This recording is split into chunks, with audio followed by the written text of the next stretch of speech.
Hey, hi and welcome back to How to Play Thresh Top, or How to Play, where we look at any kind of off-meta champion in an off-meta role, where you might not get this kind of information in many other places. In this case, I call him my one trick, even though I play way too many champions to call him a one trick.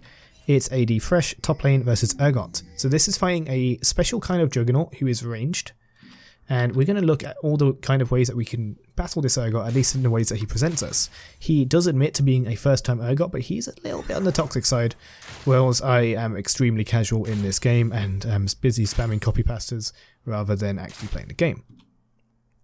That said, we still absolutely destroy this Urgot, and we'll see how. Again, we have Footwork. It's my new favourite rune, and it's definitely the most versatile rune that you can take on Thresh, more so than Pressy Tag, more so than Dark Harvest. Dark Harvest is a troll rune, let's be honest. But yeah, he gets level 2 first, but we're at our tower already because he's pushed with his shotgun knees. So there's nothing much he can do about that. We miss our hook. So of course, we emote. He does a cheeky auto attack on us, so we're able to flay him into the tower and make him take 2 tower shots and take a lot of damage, lower his health. He has to use his pot and try to life steal his way back up.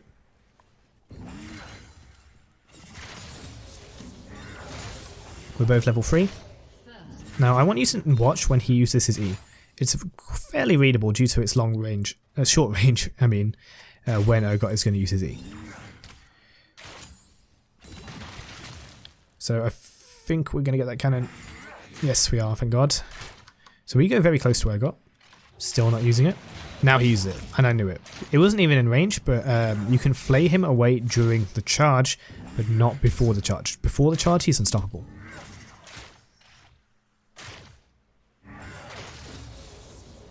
Okay. Now he's pushed in. Fortunately, can't do anything about this. I don't want to miss a farm, and he can easily get out by just pathing to the right. Unfortunately, he goes back in because he wants the quigs. Then he dies. I'd say I made the right call because I did not want to fall behind in farm to Urgot. I'm going to miss my hook again because he paths to the right. He jukes. Fair enough. In any case, when Footwork is up, you can see that we go to attack him because he cannot retaliate. Because he's short-ranged, shorter range than Thresh even, which is very uncommon for a ranged champion, quote-unquote. We're able to walk away with the Footwork move speed, and of course use sustain as well, alongside our Doran shield, in order to stay ahead of Urgot. As you can see, his Doran's blade is not providing nearly as much sustain as Footwork is for us, and as much as Doran's shield does when he pokes us. If I was this Urgot, I'd probably be playing Doran's shield as well, or Corrupting Potion. So always threatening with the Footwork move speed, because we can just walk away before he can do anything. I do miss my flay here, and of course he uses an emote. I probably would too. And then keep going. Again, we're at 100, so we get the auto attack, walk away, easy. The movement speed also helps us dodge that Q. Which probably wouldn't have hit anyway. Anyway, he's so low and he has no mana, so we're just going to walk up to him. We're going to get move speed from Footwork, that's an important thing. The Footwork movement speed let us move in, close the gap, and use E backwards to instantly hit him. When confident in Ignite that would kill him, I decide to flash an auto, in which case he uses his first question mark and his first wow. I don't think I really respond to it at this point, but at some point I get a little bit bored of the constant question marks and decide to give him answers like he was pressing a button in a visual novel. Anyway, we're just going to shove the wave with Flay, try to get some damage on this tower. We're not going to get very much, but we do place it. We get an entire placing because I got... oh yeah, he went bot lane. Right? He teleported. He teleported bot lane, I think. And that's where he got a kill and 2 assists. Wow. I'm watching the replay, but I'm not focusing, am I? I can't see all the things that are outside my lane. Kind of like when I actually play the game. I'm joking. I do look at the minimap sometimes. Okay, so now we have our shard. Important item. Because now, look at this. Okay, we don't hit him yet, but we're going to get that gank. Now we get the auto attack. Okay, so this is not harassment. This is actually killing him. So we walk up to him, we flay him, blah, blah, blah, blah. He's dead. Nothing he could do. We don't ult the Volibear ults, which maybe was a bit much. Who knows? Maybe Urgot could have gotten away or something. Actually, was Volibear out to die? I remember that happening in one of the games, but I can't remember this one. Again, I'm not really paying attention to anything except myself, which is not what you should do. But I'm just here to tell you how Thresh is played, not how Volibear's played. Okay. I tried to go into the Herald just to get the 2 souls it would drop, but I miss it. In any case, perfect flame on him. He does flash E, which is extremely readable, and there's a delay on his E anyway, so pushing him back is very, very easy. He's going to throw a question mark out, so him trying to accuse me of being toxic later is pretty funny. At this point, it's time to say the memes. That's what the chat's going to be for the rest of the time, just copy passes and memes. Unfortunately, me missing Aatrox is a bit of a meme. And I'm taking every single question mark he uses as a prompt to talk more random stuff because I'm a bit bored of the passive laning that we end up doing. Although, again, we're going to keep trying to harass him. Look. See how I'm moving around instead of auto-attacking him all the time? We're charging up our auto-attack using our E passive, and we are making good use of our movement to get our Energize passive up, which is going to do damage from Stormrazor and from our Footwork move speed and heal.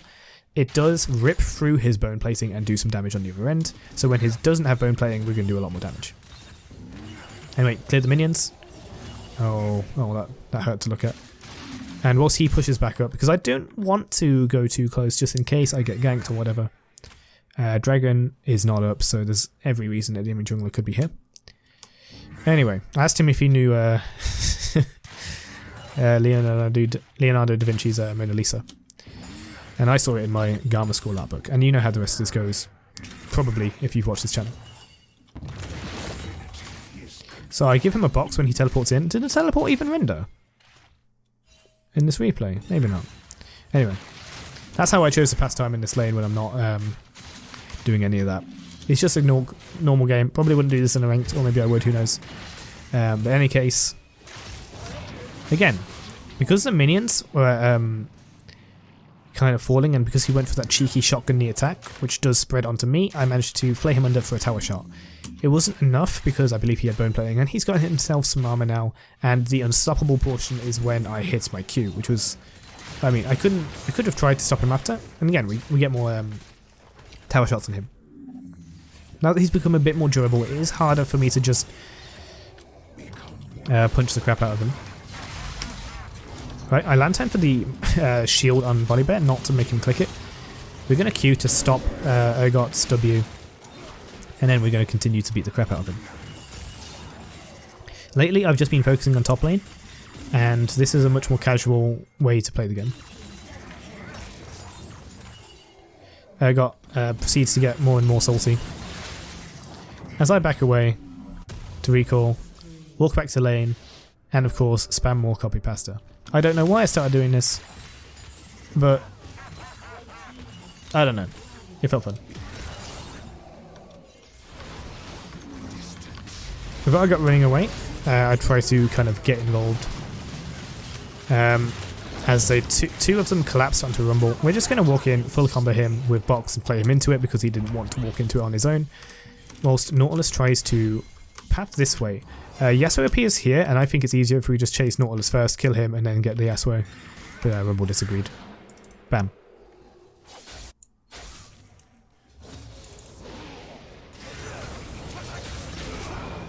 Yeah, Yasuo is not winning that.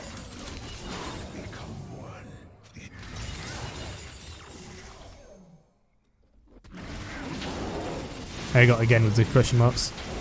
This is an annoying thing. I think that's why I started spamming him. But not necessarily flaming him, because then that would be just beating it. Flaming is dickery, but messing with someone with copy passes, maybe not. Considering he reported me after this game and I'm not banned, maybe that's why. Maybe that does say that copy pasting is completely fine. It's not necessarily copy pasting, you have to type it out.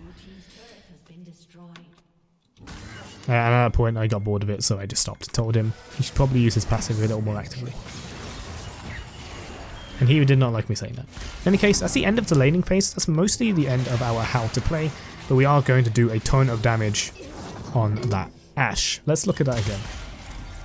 So what happened here is that Ashe stunned Swain. So I come over, I emote with him, and then I shielded him in case Ashe came, and then I was like, okay, no one's here, I'm going to walk away. What happens then is that Ashe actually comes here, and as Swain paths downwards, she gets grabbed by Swain, which allows me to land a clean auto attack onto her. We're just going to do a lot of burst, take her HP down, and she is, that was enough to make Janna just say no, so we're going to Q in. The Swain hook also happened as well. We're going to finish her off with Flay, and Janna will go down just like that. 306. We have our Storm Rays and Rapid Fire Cannon, so we have the range to make all sorts of pokes happen. I might not have elaborated too much on our item choice in this one, but be sure to check out the Thresh guide and the other how to play Thresh guides that I've got on the channel. Assuming they're already uploaded, I don't know the order of the uploads I'm going to do. This was just a clean prediction of what Urgot's going to do when I come close to the bush. So we're able to once again play him again. He has not landed a single E onto me. Again, we want to keep vision of him, that's so we know when he's going to do things. Anyway, he kills himself by walking into the wall. Then he does another question mark. So I put an exclamation mark to use my own thingy. Then he says, asks me if I think I'm good for playing Thresh AD versus the first time Urgot. I do. He thinks I'm genuinely mad. Yeah. Trying to chill, but Urgot had no chill. Anyway, the rest of the game is easy. Bot lane 1. Oh, I troll bot lane, by the way. That's why I'm going for Lady Carry Berserker's Greaves. And we have a Rumble who won mid. We have a Volibear who's 9-3-4 with a Wit's End and Triforce.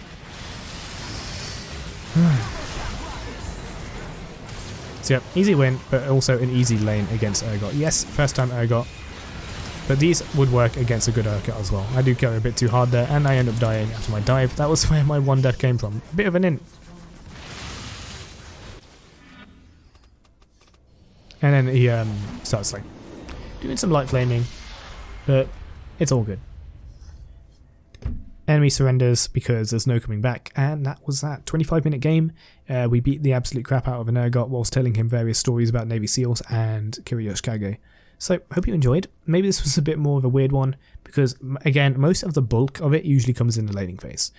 After that, there's not much guide, and it's more just demonstration of things AD Thresh does. There's going to be losses in these guides as well, so keep an eye out for that, because sometimes there's an amazing laning phase, but circumstances have led to a loss, in normal games especially, which most of these are. I'll try to get some ranked, because I want to play that a bit more. Matchmaking can be really, really stupid, because it will prioritize queue times over that, I believe. Which is fair enough. That's why you can have like totally unbalanced teams, and then if you have a really unbalanced team, that can lose you a game like that. But I'm happy to put ranked defeats as well, so whatever. In any case, comment what you think. Like and subscribe. What else do I say as a YouTuber? Oh yeah, ring that bell, boys. Smash it, and yeah, I'll see see you in the next one. Thanks, and bye bye.